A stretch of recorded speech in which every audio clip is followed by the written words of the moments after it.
There are cities of which nothing remains. No ruins, no visible rubble, no half-standing walls. Just a flat, gray, silent surface. And if you look long enough, you begin to make out, in the middle of this void, 4 palm trees, rising above it all. 4 crowns of leaves, above a desert of frozen ash. They are the only witnesses still standing. Beneath them, an entire city. Beneath them, 20,000 people. This is not a metaphor. This is the reality of Yungay, Peru. And what happened here on May 31st, 1970, is not only one of the deadliest natural disasters of the 20th century, it is also the story of a warning ignored, of a city sacrificed on the altar of bureaucratic pride, and of a mountain that in 4 minutes erased what centuries had built. To understand what happened that Sunday afternoon, you must first understand the place. Peru, in the northern Andes, is home to one of the most extreme geographies on the planet. Narrow valleys, knife-cut between peaks that rise above 6,000 meters. Steep slopes, ancient glaciers, and entire populations settled at the bottom of these rocky corridors, some for millennia. The Cordillera Blanca, the name of this range, is the highest tropical mountain chain in the world. And at its heart, Huascarán Norte rises to nearly 6,700 meters, a mile and a half higher than Mount Whitney, the tallest peak in the continental United States. A colossal mass, laden with centuries of glacial ice, dominating the entire valley below. At the bottom, roughly 15 kilometers from that wall, was the town of Yungay, an ordinary Andean town. Adobe houses, a cathedral, a central plaza with its palm trees, a Sunday market. 20,000 inhabitants living between the slopes, beneath the gaze of the mountain. A quiet life in a vertiginous setting. Between the town and the summit, a rocky ridge. It was called the Cerro de Aira. 460 meters of solid rock, as tall as a 40-story building. For the residents, for the authorities, for anyone reading a map, this ridge was an absolute guarantee. A natural shield. Proof that the town was protected. Proof that nothing coming down the mountain could ever get through. That certainty had one flaw. It assumed the mountain would never send anything too large. In 1962, 2 American geologists were working on the glacier of Huascarán Norte. Their names were David Bernays and Charles Sawyer. Their mission was technical, scientific, unheralded. But what they found would change, or should have changed, the fate of Yungay. Beneath the ice, they identified a mass of fractured granite, a gigantic block cracked deep within, undermined by decades of freeze and thaw, suspended directly above the valley. They ran the calculations. They drew a conclusion, and their conclusion was unambiguous. If this mass were to break loose, it would accumulate such speed, such density, such sheer bulk, that the rocky ridge would offer no real resistance. The flow would clear the obstacle and fall on Yungay. Their report was submitted to the Peruvian authorities. The response was not a thorough investigation. It was not an evacuation plan, nor even a follow-up study. The response was enforced silence. The authorities used legal means to suppress the discussion. The 2 geologists were sidelined. The danger was officially declared unfounded, and the town continued to grow. There is something particularly dark about this sequence. Not that the authorities were unaware of the danger. It is that they knew, that they held it in their hands, and chose to file it away in a drawer.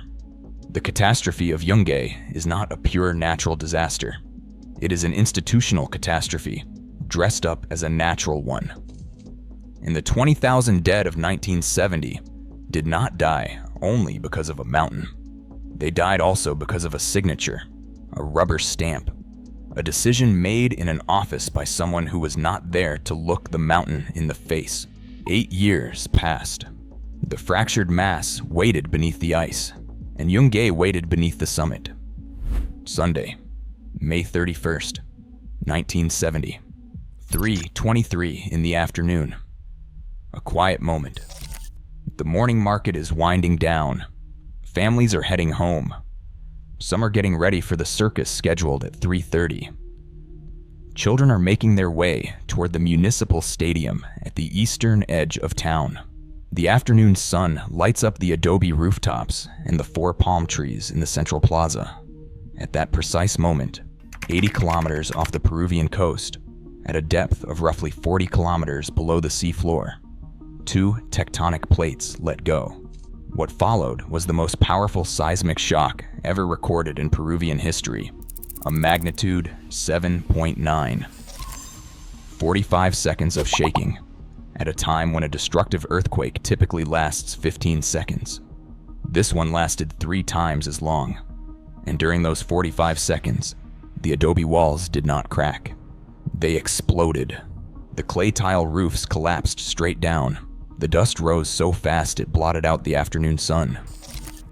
The people who managed to reach the streets found themselves in near total darkness. They thought they had just survived the worst, that they had made it through. They were wrong. 30 seconds into the shaking, at 5,500 meters above sea level on the western face of Huascarán Norte, the fractured mass that Bernays had identified 8 years earlier broke free. At the outset, it was approximately 7.5 million cubic meters of rock and ice. To picture it, take 7 Empire State Buildings, compress them into a single block, and tear them from a vertical wall. That is what the mountain released that Sunday, but that was only the beginning. As it struck the lower glacier and hurtled down the slope, something extraordinary happened. Under that extreme pressure, ice does not hold. It melts. The meltwater mixed with pulverized rock created, at the base of the flow, a surface approaching 0 friction. Imagine a car aquaplaning on a wet highway at 80 miles per hour. No grip, no control. Now imagine that car weighs 1 billion tons. The flow was no longer sliding. It was flying, and as it flew, it grew. It swallowed erratic boulders, moraines, entire glacial lakes. Having started at 7.5 million cubic meters, it arrived in the valley at nearly 100 million cubic meters. Enough material to bury all of Manhattan under 5 feet of solid rock in under 4 minutes. Average speed across the 14 kilometers of its path was between 170 and 210 miles per hour. Peak speed in the upper corridor exceeded 250 miles per hour. Faster than a racing car at full throttle, faster than most aircraft on approach to landing. At 3:26, the flow struck the Cerro de Ira. And there, exactly as Bernays had predicted 8 years before, the ridge was not an obstacle. It was a ramp. At that speed, at that mass, the rock did not stop the movement. It deflected it upward, then threw it down the far side toward Yungay. In the valley, before the mass even arrived, the sky turned black. Not from clouds, from the wall of dust hurled forward by the displaced air. Hurricane-force wind preceded the destruction itself. A Peruvian geophysicist present that day, Mateo Caste, wrote a single sentence in his official report. He wrote, "The sky turned black, and Yungay disappeared." A survivor described what he heard. He said it sounded like 1,000 commercial aircraft flying 50 feet above his head. First the wind, then the dust, then the mountain. At 3:27, 4 minutes after the earthquake began, Yungay no longer existed. The plaza, the cathedral, the market, the streets, the houses, the people, all of it buried. In some places, the debris reached a depth capable of swallowing a 10-story building. By the following morning, that debris had set like poured concrete. The earthquake had broken the town. The avalanche had erased it. But among the wreckage, a handful of people were still breathing. And the difference between them and 20,000 dead comes down to a single fact. They happened to be by chance or by instinct, on the few surfaces that rose above the flow. On the Cerro Mirador, the hill where the municipal cemetery stands, topped by a white statue of Christ, a few people ran uphill at the first rumble. The flow sheared off the lower terraces of the cemetery. It stopped just below the upper ones. About 90 people were up there. They watched their town disappear beneath their feet. To the east, the municipal stadium, slightly elevated ground. That Sunday afternoon, the Hermanos Zavala Circus was scheduled to perform at 3:30. About 260 children had already made their way there, some with their teachers, most without their parents, who had stayed at the market or at home. The earthquake struck at 3:23. The children had been at the stadium for several minutes. They were already on higher ground. The flow passed beneath them. They did not escape because they ran or reacted quickly. They survived because they happened to be, by chance, in the place that held. In the years that followed, a legend took shape. It was said that a circus clown named Cucarita had led the children toward the hill like a kind of Pied Piper, keeping them together as the town below vanished. No document from 1970 confirms this version. Some of those children tried to make their way back down to their parents. The legend may be larger than the truth, but the children were there when the flow passed, and those who went back down into town to find their families stayed in the town forever. The flow did not stop at Yungay. It reached the Rio Santa, temporarily dammed it, and when the natural levee gave way, sent a second wave down more than 100 miles of valley. Across the entire Ancash region, the combined toll of the earthquake and all secondary events reached between 66,000 and 70,000 dead. For days, the site of Yungay was unreachable by land. When photographers flew over the area, they sent back a single image, a flat gray desert. In the middle of it, 4 crowns of palm trees rose from the void. No roofline, no wall, no sign that 20,000 people had lived there. The caption beneath the photo was in Spanish, "Aquí Yungay."